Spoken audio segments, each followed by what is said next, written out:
Hello दोस्तों, स्वागत है आपका हमारे यूट्यूब चैनल स्टडी जोन 365 में। आज हम लोग क्लास 10 हिस्ट्री चैप्टर 1 का 75 ऑब्जेक्टिव क्वेश्चन करेंगे, जो कि बिहार बोर्ड 2025 के लिए बहुत ही महत्वपूर्ण है। तो चलिए देखते हैं हमारा पहला सवाल क्या है। तो हमारा पहला सवाल है, रक्त एवं लौह के नीति का अवलंबन किसने किया था?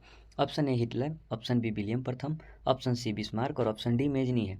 तो हमारा सही आंसर हो जाएगा इसका ऑप्शन सी बिस्मार्क, क्योंकि बिस्मार्क ने ही रक्त एवं लौह के नीति का अपनाया था जर्मनी के एकीकरण के लिए। तो हमारा सही आंसर हो जाएगा ऑप्शन सी बिस्मार्क। अगला सवाल है हमारा, यंग यूरोप की स्थापना किसने की थी? ऑप्शन ए काबूर ने, ऑप्शन बी बिस्मार्क ने, ऑप्शन सी मेजनी ने, ऑप्शन डी गैरिबाल्डी ने। इसका सही आंसर हो जाएगा ऑप्शन सी मेजनी ने यंग यूरोप की स्थापना की थी। Option C Mazzini. अगला सवाल है, सीडान का युद्ध कब हुआ? Option A 1867, option B 1868, option C 1870, option D 1871। तो इसका सही आंसर हो जाएगा 1870 में सीडान का युद्ध प्रसा एवं फ्रांस के बीच हुआ था, जिसमें फ्रांस की हार हुई थी। तो इसका सही आंसर हो जाएगा ऑप्शन सी 1870।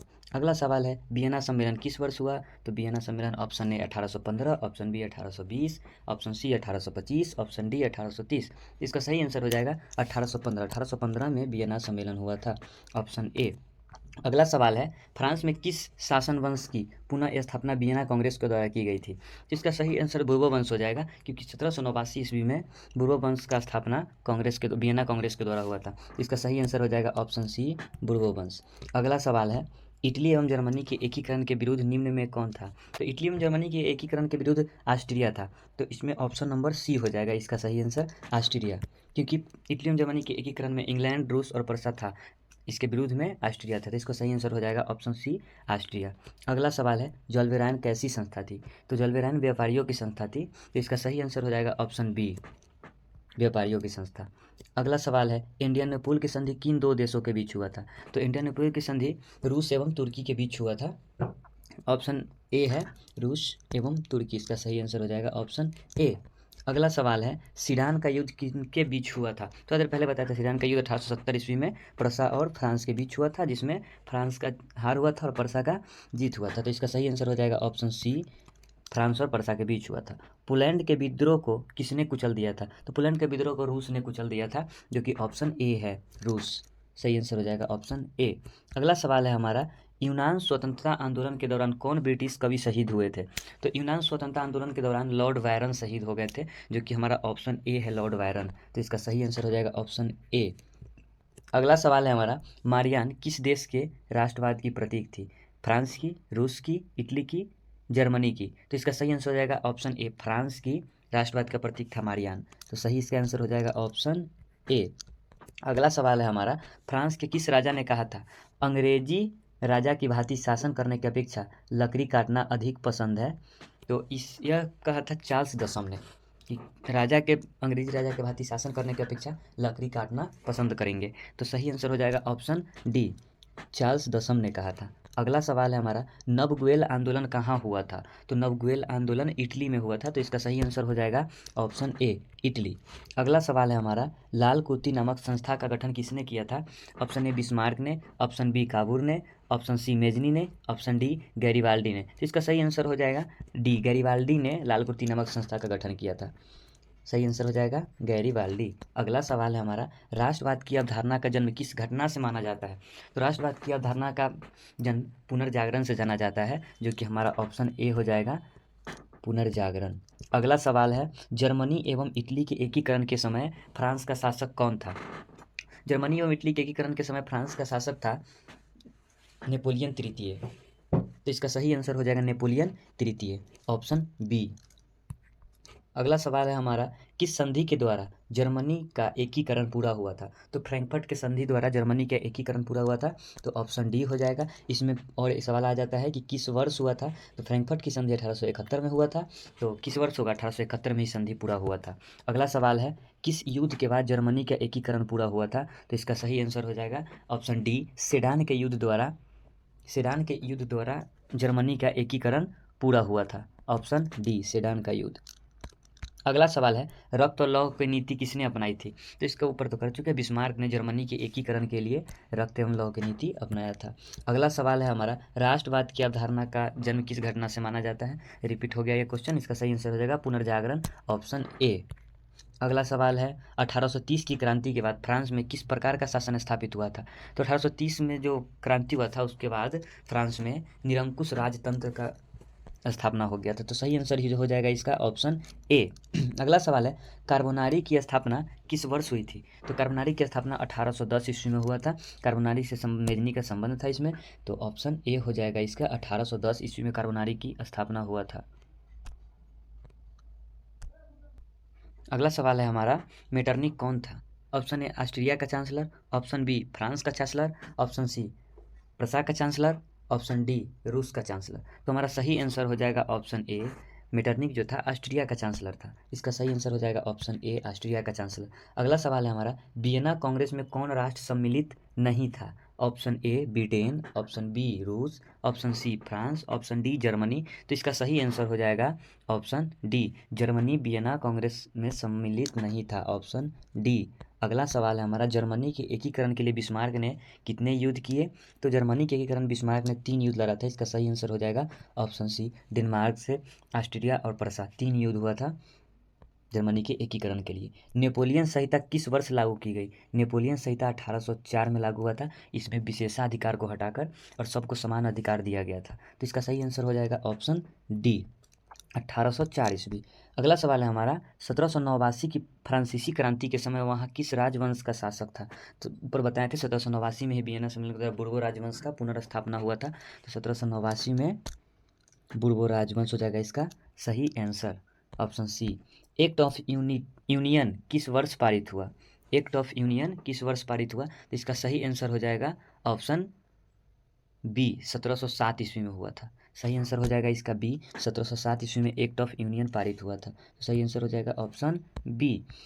अगला सवाल है हमारा यूरोपीय सभ्यता का पालन किसे कहा जाता है। तो यूरोपीय सभ्यता का पालन यूनान को कहा जाता है। तो इसका सही आंसर हो जाएगा ऑप्शन डी यूनान। अगला सवाल है हमारा सन 1870 में फ्रांस और प्रसा के बीच युद्ध कहाँ हुआ था। तो 1870 में जो युद्ध हुआ था सेडान का युद्ध हुआ है, जो किस जगह का नाम है। तो इसका सही आंसर हो जाएगा सेडान ही, ऑप्शन ए। अगला सवाल है हमारा इंडियन नेपोल की संधि किस वर्ष हुआ था। तो इंडियन नेपोल की संधि हुआ था 1829 ईस्वी में, जो कि ऑप्शन बी है। और ये इंडियन नेपोल की संधि तुर्की और रूस के बीच हुआ था। और इंडियन नेपोल के संधि के द्वारा ही यूनान में वंशानुगत राजशाही का शासन लागू हो गया था। अगला सवाल है हमारा कार्बोनारी संगठन किस वर्ष हुआ था। तो कार्बोनारी 1810 ईस्वी में हुआ था। इसका सही आंसर हो जाएगा ऑप्शन सी 1810 ईस्वी। अगला सवाल है हमारा यूनान को एक स्वतंत्र राष्ट्र घोषित किया गया था। तो 1832 ईस्वी में किया गया था। 1832 ईस्वी में कुस्तुनतुनिया के संधि के द्वारा यूनान स्वतंत्र राष्ट्र घोषित हुआ था। इसका सही आंसर हो जाएगा ऑप्शन बी 1832। अगला सवाल है हमारा चार्टिस्ट आंदोलन कहाँ हुआ था। तो चार्टिस्ट आंदोलन इंग्लैंड में हुआ था। ऑप्शन इसका सही हो जाएगा डी इंग्लैंड। अगला सवाल है हमारा नेपल्स की क्रांति कब हुई थी। तो नेपल्स की क्रांति 1821 ईस्वी में हुआ था। तो इसका सही आंसर हो जाएगा ऑप्शन बी 1821। अगला सवाल है हमारा फ्रैंकफर्ट की संधि कब हुई थी। तो फ्रैंकफर्ट की संधि 1871 ईस्वी में हुआ था। और ऊपर हम लोग क्वेश्चन भी किए थे किस संधि के द्वारा जर्मनी का एकीकरण पूरा हुआ था। तो फ्रैंकफर्ट की संधि, जो कि फ्रैंकफर्ट की संधि 1871 ईस्वी में हुआ था। अगला सवाल है गैरिबाल्डी पेशे से क्या था। तो गैरिबाल्डी पेशे से नाविक था। तो इसका सही आंसर क्या हो जाएगा ऑप्शन डी नाविक। अगला सवाल है हमारा काउंट काबूर को विक्टर इमैनुअल ने किस पद पर नियुक्त किया था। तो काउंट काबूर को विक्टर इमैनुअल ने प्रधानमंत्री के पद पर नियुक्त किया था। तो इसका सही आंसर हो जाएगा ऑप्शन सी प्रधानमंत्री। अगला सवाल है हमारा इटली तथा जर्मनी वर्तमान में किस महादेश के अंतर्गत आते हैं। तो इटली और जर्मनी अभी वर्तमान में यूरोप के अंतर्गत आते हैं। इसका सही आंसर हो जाएगा ऑप्शन सी यूरोप। अगला सवाल है हमारा सार्डिनिया पिडमाउंट का शासक कौन था। सवाल है हमारा सार्डिनिया पिडमाउंट का शासक कौन था। तो इसका विक्टर इमैनुअल हो जाएगा सही answer, option C Victor Emmanuel. अगला सवाल है हमारा बिस्मार्क निम्न में से क्या था। बिस्मार्क निम्न में से क्या था। कवि था, नाटककार था, संगीतज्ञ था, कूटनीतिज्ञ था। तो इसका सही आंसर हो जाएगा बिस्मार्क कूटनीतिज्ञ था, मेटरनिक राजनीतिज्ञ था। ठीक है, मेटरनिक राजनीतिज्ञ था लेकिन बिस्मार्क क्या था कूटनीतिज्ञ था। तो इसका सही आंसर हो जाएगा ऑप्शन डी कूटनीतिज्ञ। अगला सवाल है हमारा युवा इटली संस्था का विकास किया मेजनी। युवा इटली का मतलब है कि यंग इटली। युवा इटली मतलब क्या यंग इटली। यंग इटली संस्था का विकास मेजनी नहीं किया था। तो इसका सही आंसर हो जाएगा ऑप्शन ए मेजनी। अगला सवाल है हमारा हंगरी की भाषा क्या थी। तो हंगरी की भाषा मैग्यार थी। तो इसका सही आंसर क्या हो जाएगा ऑप्शन बी मैग्यार। अगला सवाल है हमारा फ्रेंड्स ऑफ इटली नामक संस्था का गठन किसने किया? तो फ्रेंड्स ऑफ इटली नामक संस्था का गठन मेजनी ने किया था, तो इसका सही आंसर हो जाएगा ऑप्शन ए, मेजनी ने। अगला सवाल है हमारा, सेडोवा का युद्ध कब हुआ? तो एक सीडान का युद्ध है, एक सेडोवा का युद्ध है। तो सेडोवा का युद्ध 1866 ईस्वी में हुआ था, जो कि ऑस्ट्रिया और प्रसा के बीच हुआ था। और सेडान का युद्ध 1870 में हुआ था, जो कि फ्रांस और प्रसा के बीच हुआ था, जिसमें फ्रांस की हार हुई थी और प्रसा की जीत हुई थी। लेकिन सेडोवा के युद्ध में प्रसा की हार हुई थी और ऑस्ट्रिया का जीत हुई थी, जिसका सही आंसर हो जाएगा 1866 ईस्वी। अगला सवाल है हमारा, सेडान का युद्ध किसके बीच हुआ? तो सेडान का युद्ध अभी तो तुरंत बताएं हम, फ्रांस और प्रसा के बीच हुआ, तो इसका सही आंसर हो जाएगा ऑप्शन सी, फ्रांस और प्रसा। अगला सवाल है हमारा, किस संधि द्वारा यूनान में वंशानुगत राजशाही की स्थापना हुआ? तो बताए थे, एंडानेपुल की संधि द्वारा 1829 में यूनान में वंशानुगत राजशाही की स्थापना हुआ, तो इसका सही आंसर हो जाएगा ऑप्शन डी, एंडानेपुल की संधि द्वारा। अगला सवाल है हमारा, प्रसा का शासक कौन था? प्रसा का शासक था नेपोलियन बोनापार्ट, नेपोलियन तृतीय, विक्टर इमैनुएल, विलियम प्रथम। तो प्रसा का शासक था विलियम प्रथम, तो इसका सही आंसर हो जाएगा ऑप्शन डी, विलियम प्रथम। अगला सवाल है हमारा,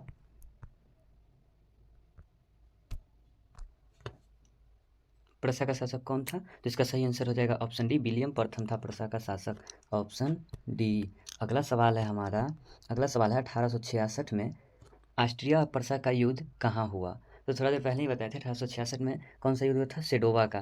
तो किस जगह पर वो युद्ध हुआ था? तो सेडोवा ही हो जाएगा, तो इसका सही आंसर हो जाएगा ऑप्शन बी, सेडोवा। अगला सवाल है हमारा, यंग इटली की स्थापना किसने की? यंग यूरोप और यंग इटली दोनों संस्था की स्थापना मेजनी ने किया था, तो इसका सही आंसर हो जाएगा ऑप्शन सी, मेजनी ने किया था। अगला सवाल है हमारा, वियना किस देश की राजधानी है?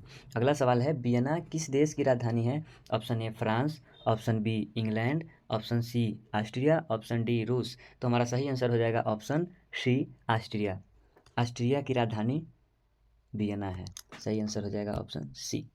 अगला सवाल है हमारा, क्रीमिया का युद्ध किस वर्ष हुआ? तो क्रीमिया का युद्ध 1853 से 54 तक चला था, जो कि इसका सही आंसर हो जाता है ऑप्शन बी, 53 ही माना जाता है, तो इसका सही आंसर हो जाएगा ऑप्शन बी। अगला सवाल है हमारा, काउंट कापूर की मृत्यु किस वर्ष हुआ था? इसमें बहुत कन्फ्यूजन होता है, 1861, 1862 में, तो इसका सही आंसर हो जाएगा ऑप्शन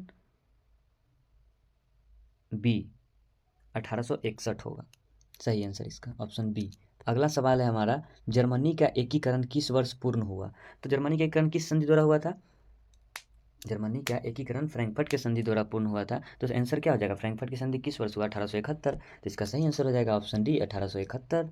अगला सवाल है हमारा, जलवेराइन संघ की स्थापना किस वर्ष हुआ? तो जलवेराइन संघ की स्थापना 1834 ईस्वी में हुआ था, तो सही आंसर हो जाएगा ऑप्शन सी, 1834। अगला सवाल हमारा, गीजो कहाँ का प्रधानमंत्री था? ऑप्शन ए फ्रांस, तुर्की, प्रसा, सीडान। तो इसका सही आंसर हो जाएगा ऑप्शन सी,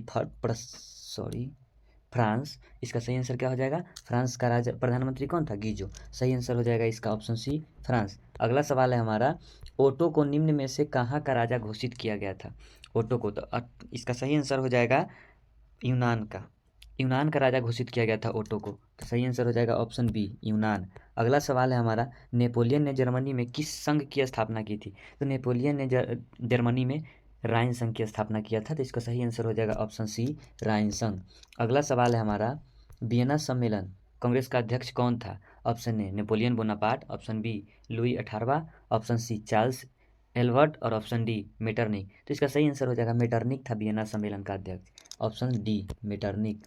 अगला सवाल है हमारा, कुस्तुनतुनिया की संधि किस वर्ष हुआ था? तो कुस्तुनतुनिया की संधि 1832 ईस्वी में हुआ था, और इसी संधि के द्वारा यूनान एक स्वतंत्र राष्ट्र घोषित हुआ था, तो इसका सही आंसर हो जाएगा 1832। अगला सवाल है हमारा, हंगरी की राजधानी कहाँ है? तो हंगरी की राजधानी बुडापेस्ट है, तो इसका सही आंसर हो जाएगा ऑप्शन बी, बुडापेस्ट।